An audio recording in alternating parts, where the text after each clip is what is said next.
सबको जय सिया राम जी की। अभी हम तुलसी विवाह के बारे में सुनते हैं। वैसे हम तुलसी विवाह करते हैं, तुलसी मैया को चुनरी उड़वाते हैं, श्रृंगार करवाते हैं और शालिग्राम जी के साथ उनका विवाह करवाते हैं। तो जो प्राचीन कथा जो सुनाते हैं, प्राचीन कथा नहीं, जो पुराणों से जो कथा सुनाते हैं सब तुलसी मैया का जो पति का नाम जलंधर कहते हैं। तुलसी मैया का पति का नाम जलंधर नहीं है, वो वृंदा का पति का नाम था जलंधर। तो ये कहानी सारा तुलसी मैया का कहानी में डाल रखी है। तो कौन थी तुलसी मैया, इस कहानी में पीछे इस चैनल को सब्सक्राइब करके पीछे देख लीजिएगा। तुलसी का विस्तार पूर्वक जो पुराण में क्या लिखा है वही डाल रखा है। तो तुलसी मैया का पति का नाम शंखचूड़ थे और वृंदा का पति का नाम है जलंधर। तो तुलसी मैया का पहला जो पूर्व जन्म था वृंदा, उसके बाद तुलसी मैया हुआ था। उसके बाद जब जो उनका देहांत हुआ तो उनका केश तुलसी का पौधा बन गया था, वो जो शरीर है वो गंडकी नाम का नदी बन गया था। तो हम तुलसी का विवाह करते हैं छोटे छोटे उपायों से, हम घर पे वैसे ही करते हैं तुलसी मैया को उसी दिन। तो इस साल तो 15 तारीख को है तुलसी विवाह। तो सूर्यास्त से पहले ही तुलसी मैया का विवाह करने का विधान है।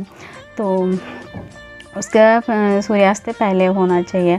तो उसके लिए हम छोटा सा जो विवाह जो हम करते हैं, फिर जो हम तुलसी मैया को विदा करना होते हैं। कई लोग ऐसे होते हैं, हम इतने सालों से जो पालते हैं वो तुलसी मैया को किसी और को देने के लिए इच्छा नहीं करते हैं। तो मान्यता ऐसे है कि जो तुलसी मैया का जो दान करते हैं वो कन्यादान का पुण्य फल प्राप्त कर लेते हैं। तो वो पंडित के घर में भेज देते हैं। अगर नहीं भेजना हो तो कोई बात नहीं, अपने घर पे जो शालिग्राम का जो शिला हो, विष्णु भगवान का मूर्ति हो, उनसे उनका विवाह करवा के अपने घर में ही घर जमाई बना के बिठा सकते हैं, क्योंकि वो भी हमारे घर पे रहते हैं। तो दोनों को अपने घर में रख सकते हैं। तो यहाँ पे हम उनको चुनरी उड़वाते हैं, श्रृंगार करवाते हैं और स्नान वगैरह करवाते हैं। तो उसके बाद उनका विवाह हम मंत्र, देखो हर एक बंदे को पता ही नहीं होते हैं क्या मंत्र पढ़ना होते हैं। तो सिंपल तरीके से हम उनका चंदन से कुमकुम से टिक्का लगा के गठबंधन करवा के सिंपल सा शादी करवाते हैं। अभी हम पुराण से सुनते हैं, स्कंद पुराण में तुलसी विवाह के बारे में क्या बोल रखा है वो सुनते हैं। स्कंद पुराण का वैष्णव खंड में कार्तिक मास का महात्म्य में है, ये भी लिखा है। तो ब्रह्मा जी ने कहा है, ब्रह्मा जी कहते हैं कार्तिक शुक्ल नवमी को द्वापर युग का प्रारंभ हुआ था। अतः वह तिथि दान और उपवास में क्रमशः पूर्वान्य व्यापिनी तथा परान्य व्यापिनी हो तो ग्रह्य है। इसी तिथि को नवमी से एकादशी तक मतलब मनुष्य शास्त्रोक्त विधि से तुलसी जी का विवाह का उत्सव करे तो उसे कन्यादान का फल होते हैं। पूर्व काल में खनक की पुत्री किशोरी ने एकादशी तिथि में संध्या के समय तुलसी की विवाह की विधि संपन्न की थी। इससे वह किशोरी वैद्य दोष से मुक्त हो गई। अब मैं उसी की विधि बतलाता हूँ। 1 तोला स्वर्ण की भगवान विष्णु का सुंदर प्रतिमा तैयार करवाए।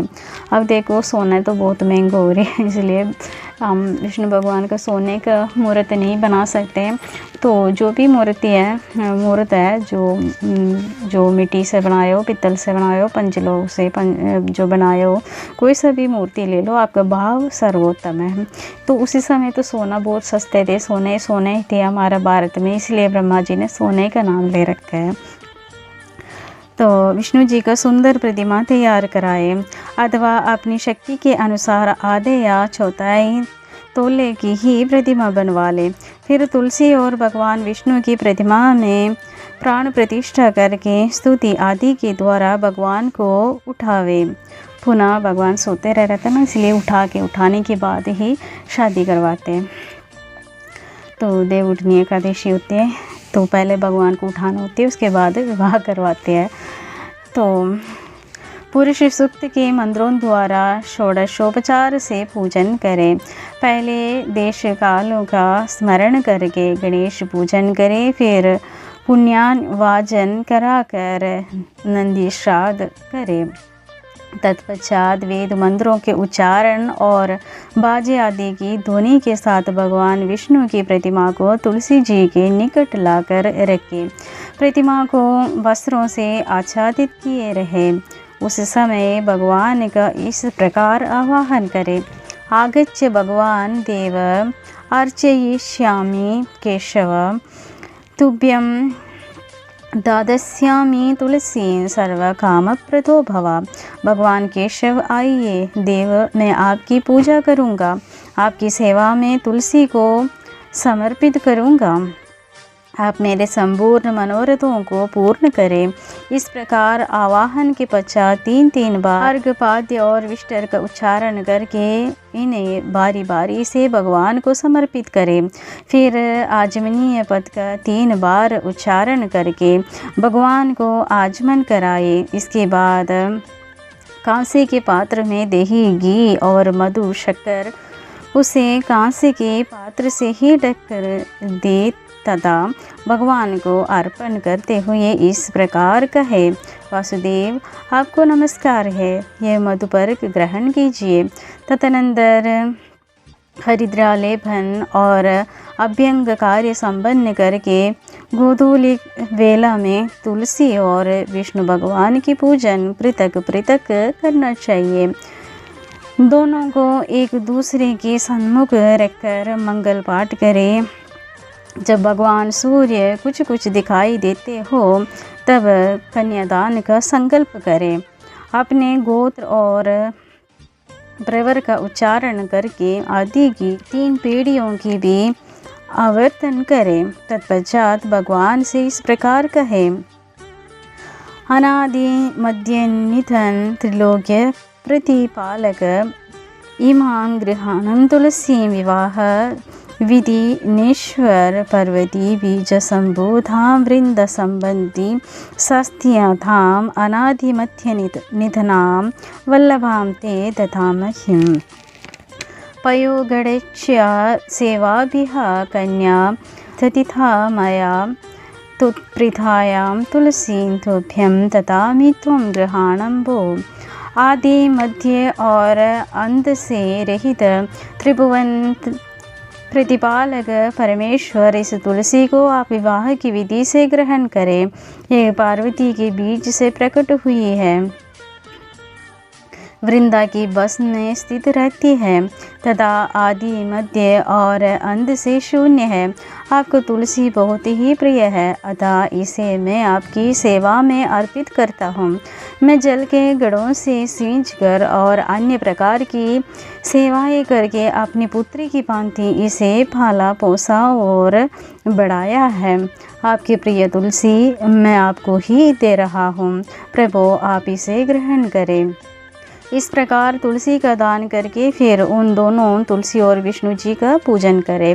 विवाह का उत्सव मनाए। सवेरा होने पर पुनः तुलसी और भगवान विष्णु का पूजन करें। अग्नि की स्थापना करके उसमें 12 सहस्र मंत्र से खीर, घी, मधु और तिल मिश्रित हवनीय द्रव्य के 108 आहुति दें। फिर स्विष्टकृत होम करके पूर्णाहुति दें। आचार्य की पूजा करके होम की शेष विधि पूरा करें। उसके बाद भगवान से इस प्रकार प्रार्थना करें, देव प्रभु आपकी प्रसन्नता के लिए मैंने व्रत किया है। जनार्दन इसमें जो न्यूनता हो वह आपके प्रसाद से पूर्णता को प्राप्त हो जाए।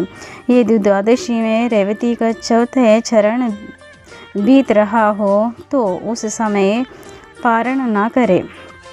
जो उस समय भी पारण करता है वह अपने व्रत को निष्फल कर देते हैं। भोजन के पश्चात तुलसी के स्वतः गलकर गिरते हुए पत्तों को खाकर मनुष्य सब पापों से मुक्त हो जाते हैं। भोजन के अंत में ऊख, आंवले और बेर का फल खा लेने से उच्छिष्ट दोष मिट जाते हैं तदनंतर भगवान का विसर्जन करते हुए कहे, भगवान आप तुलसी के साथ वैकुंठ धाम में पधारे। प्रभु मेरे द्वारा की हुई पूजा ग्रहण करके आप सदा संतुष्ट रहे। इस प्रकार देवेश्वर विष्णु का विसर्जन करके मूर्ति आदि सब सामग्री आचार्य को अर्पण करें। इससे मनुष्य कृतार्थ हो जाते हैं। ये हम तुलसी मैया को जो कन्यादान करते हैं, जो उनको देते हैं, पंडित को देते हैं, तब करना होते हैं इस विधि से। वैसे तो पहले जो मैंने बोला है से छोटा से विधि से हम कर सकते हैं। मैया को श्रृंगार धूप दीप सब कुछ अर्पण करके शालिग्राम या विष्णु भगवान के साथ पूजन आप लोग कर सकते हैं। छोटा सा विधि से अगर नहीं कर सकते हैं तो जो भी हम खाना बनाते हैं वो हम समर्पित कर सकते हैं। अगर हम नहीं कर सकते तो उसी दिन मैया को एक लाल चुनरी उठवा के धूप दीप तो कम से कम लगा सकते हैं। शालिग्राम या भगवान विष्णु है भी नहीं है तो कोई चित्र रख के उनका विवाह का जो संकल्प लेके एक लाल चुनरी उड़वा दीजिएगा मैया को, और चंदन और कुंकुम से मैया को टिक्का लगा दीजिएगा। छोटा सा काम करने से भी भगवान प्रसन्न हो जाते हैं।